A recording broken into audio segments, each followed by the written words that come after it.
You're listening to the Other Realm podcast, a broadcast of ghostly encounters and other paranormal activity. Send in your stories to otherrealm at mail.com. And your host for this show, Xander Scullion. Good morning, good afternoon, or good evening, whichever time you guys are listening, and welcome to the Other Realm podcast. I'm your host, Xander Scullion, and first of all, I want to say I apologize for taking so long to put out another episode, but I've been extremely busy. My job's been having a lot of out-of-town work.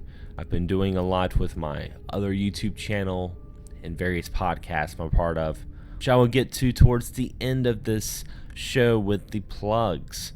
Now, I kind of want to do a PSA for you guys. Just a little public service announcement. You guys can send in your stories to otherrealm at mail.com. And one of the reasons why I did this is just because I wanted people to share their ghost experiences or paranormal activity to the show and kind of show people that maybe they're not alone. Maybe they're not crazy. Maybe some of the experiences that the callers or the emailers have had is the same experience that the listeners have had as well. And it just kind of makes you guys feel a little bit more at ease with your experiences. Because I do want to say that this is going to be a judge-free program. I'm not the Mythbusters. I'm not going to put in a bunch of logic, a bunch of scientific things to say that your experience was not true, because obviously I don't know that. Now, have you ever woken up and you've been unable to move, or you've seen some kind of dark figure in your room? You've probably consulted Dr. Google and learned about sleep paralysis, aka the witch hag syndrome. And that's where I'm going to be talking about on this show, is sleep paralysis, a very, very mysterious sleeping disorder. And, there's plenty of scientific reasons for sleep paralysis, from irregular sleep patterns to stress, diet.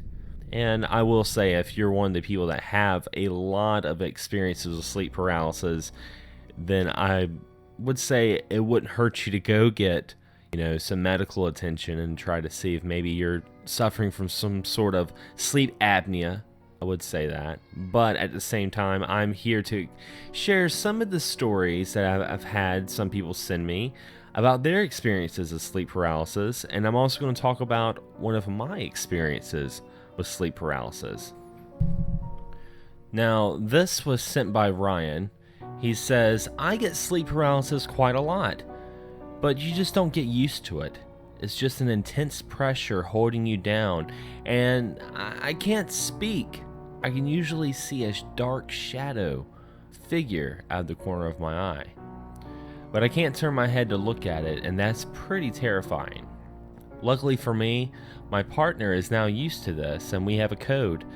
I start breathing really quickly and loudly, and if he notices it, then he keeps helping me snap out of it. And I think that's really cool. I think it's good that, if you're having these experiences and you have a significant other, definitely let them know. Don't keep it to yourself. Maybe they can help you, especially in a situation like that. Now, Alice, she said, I've been having the same dream regularly since I was a child. I would wake up and I'm in my bed and there's something in the house. I can hear the footsteps moving around, climbing up the stairs slowly. And if I stay still, maybe the person won't come for me, and I can hear him coming down the hall. I can see a shadow. He has a knife and he's coming for me, and I scream and I wake up relieved, except there's someone at the bedroom door, and this time I can't scream. And again, that's one of the most creepiest things about sleep paralysis, is the fact that you're almost still in that dream state. You're still in that REM, and a lot of people, scientifically have said that's one of the things of sleep paralysis. It's like your mind is awoken, but your body is still in that deep sleep, and it causes hallucinations like shadow figures, or in some case, the old hag. And the old hag is very interesting to me because a lot of people that have sleep paralysis have reported seeing a really old lady, including myself. Now, back in 2008, I had just moved to a new apartment with my then fiance, and being a young couple, we had a lot of stress, trying to make ends meet. It was very stressful at the time. I was working 2 jobs. I was working like 14 hours a day. And with that being said, maybe my sleep patterns weren't that regular.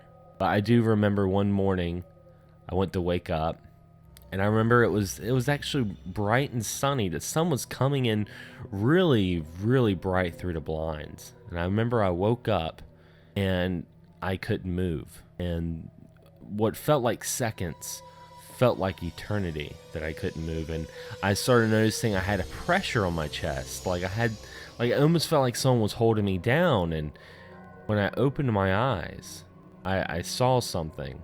I saw the old lady. She was standing over me. And it wasn't like your typical average, old lady you would see in a grocery store. Not a, homey looking grandmother, but it was like a decrepit woman. Her wrinkles were almost like cracks of skin on her face. She had no lips. You could just see her teeth, and they were rotting, and her mouth was just slowly opening up. Her eyes were completely dark. And one of the things that really stick in my mind when I saw this old lady was her hair.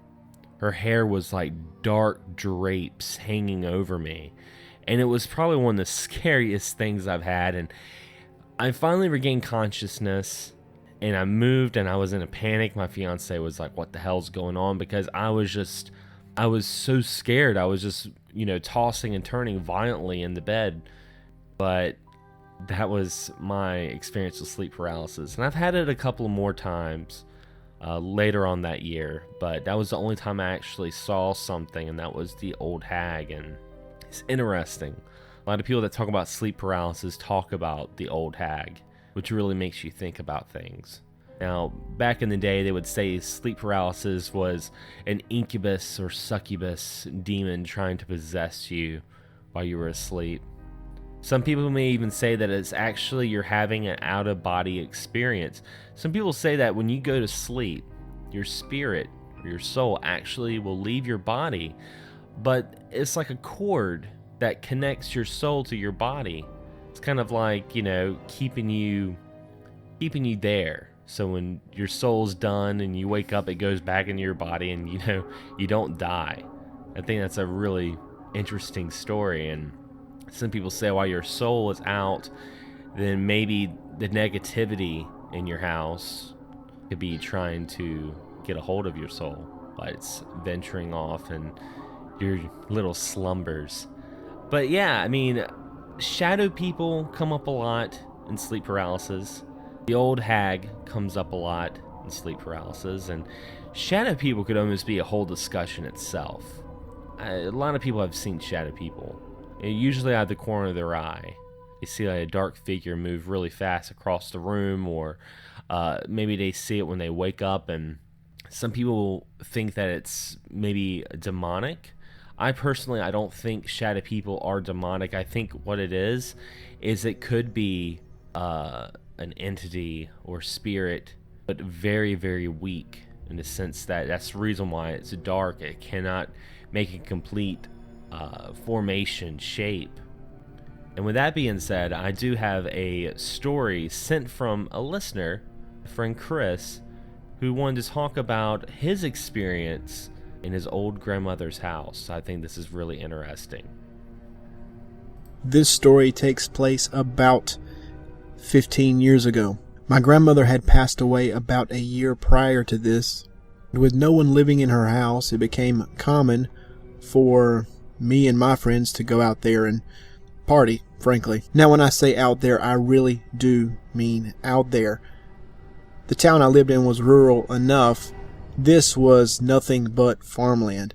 It was literally in the middle of nowhere. It's the kind of place that would take authorities 30 minutes, maybe even more, to show up if something bad had happened. One of the many things we enjoyed doing Me and a few of my closest friends loved going out there and playing video games. And I remember this particular time we had gotten a hold of a copy of Silent Hill for the PlayStation and headed out there to play it alone in the middle of nowhere, in the darkest of nights, in the middle of farmland. In a setting like that, it makes a game like that much more unnerving, unsettling. It just gets scary. So what would happen is one friend would get a little bit too nervous playing the game and we'd swap out. So basically everybody would take turns trying to move forward in the game because we were just getting too scared on our own. At some point around 2 a.m. we all decided that it was time to go to bed. So everybody picked a couch or a spot on the floor or even a recliner and proceeded to bed down for the night. You got to understand that the living room of this house was directly adjacent to an unusual bedroom. Even as a kid, that bedroom scared me. Basically, always been terrified of this particular room. It was covered in wood paneling, but the part that scared me more than the wood paneling and the darkness in the room was 2 candle sconces on either side of the bed. The candle holders themselves were blood red. I never asked my grandmother about them. I never asked anybody about them. I'm assuming she got them just because she thought they were pretty, but they always made me feel incredibly uneasy. So here I am right next to this back room, which was still very scary. It had this kind of heaviness to it. It felt thick. It was just terrifying. So I'm laying next to that room, which has now become a junk room. Things were in there. And one of the many things that were in that room was a toy piano of mine. The Jamar toy piano. It was made to look like a chamber upright piano, but it was really nothing more than a children's xylophone packed in a fancy case. Now I want to remind people that no one had been in this room outside of popping the door open just to look in.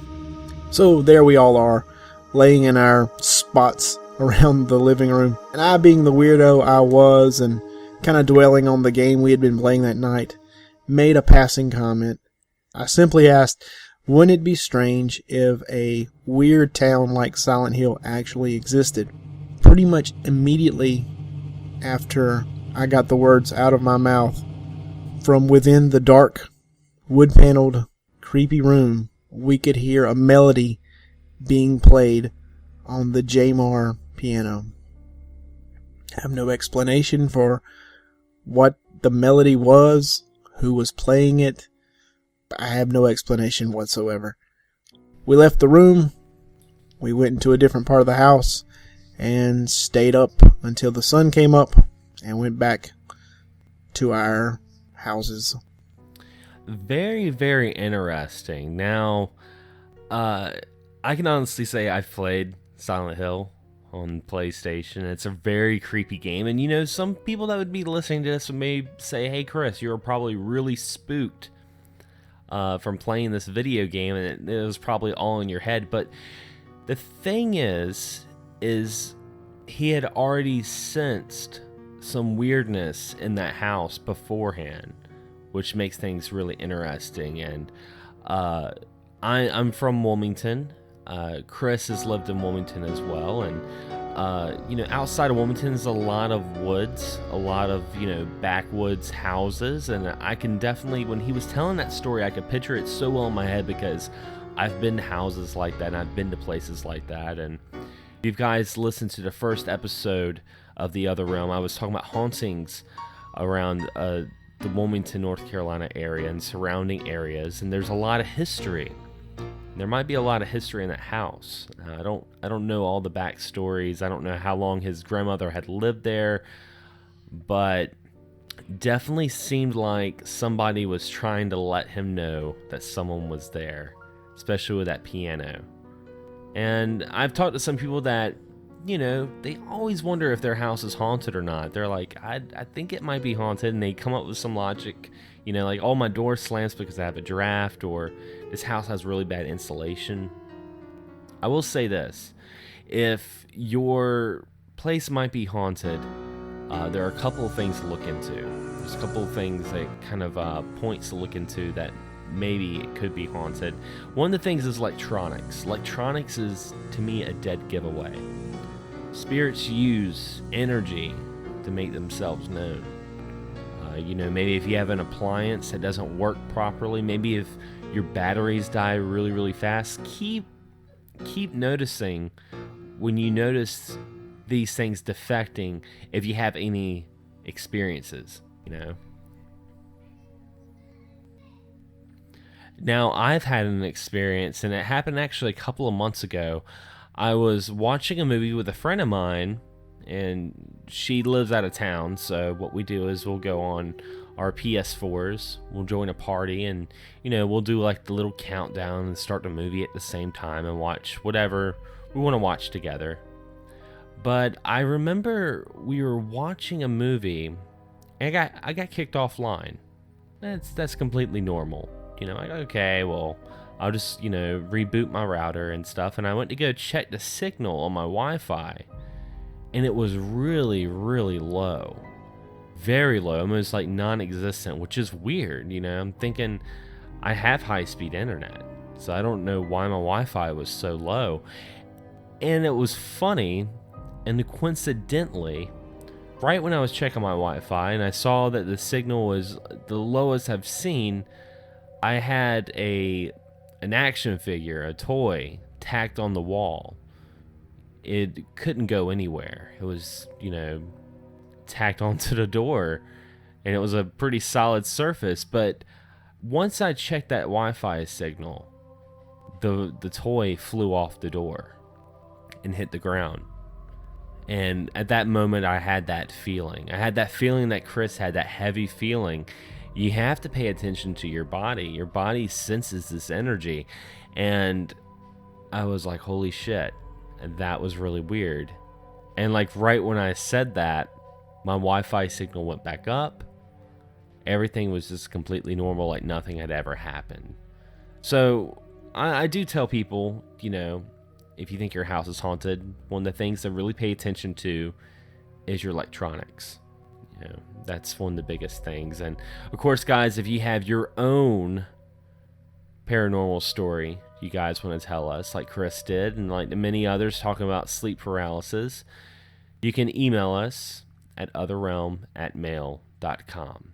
Now, what I want to do with this show is I want to do more episodes. And with that being said, I definitely would love to hear from you guys.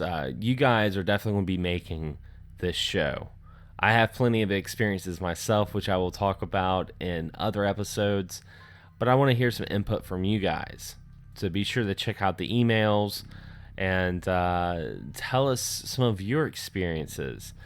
Now with the plugs. Now, if you guys, it's kind of funny, I do a paranormal podcast, but when I'm not researching ghosts and, various things and doing real life stuff with my job, I also have a YouTube channel on video games, and I do an audio podcast on video games as well. That's actually how I met Chris. Chris is a gamer, I'm a gamer. We met through YouTube. You can check out my YouTube channel at youtube.com/XanderScullion, or you can check out Excess Gaming Podcast on Podomatic.com, or subscribe to us on iTunes. And I'm planning, once the Other Realm podcast gets a little bit more traffic, I'm planning on having it on iTunes as well. So be sure to keep an eye out, or ear out, I should say, for that. And I think for the next episode, we're going to be talking about something very interesting. EVP, Electric Voice Phenomena. Voices from the other side. And if you guys have any audio clips or any experiences with that, I have some of my own. I will gladly share with you guys in the next episode, but share them with me as well. Share them with us, and we'll all discuss it. As always, guys, I want to thank you for taking the time to listen to the Other Realm podcast. Take care and have a wonderful evening.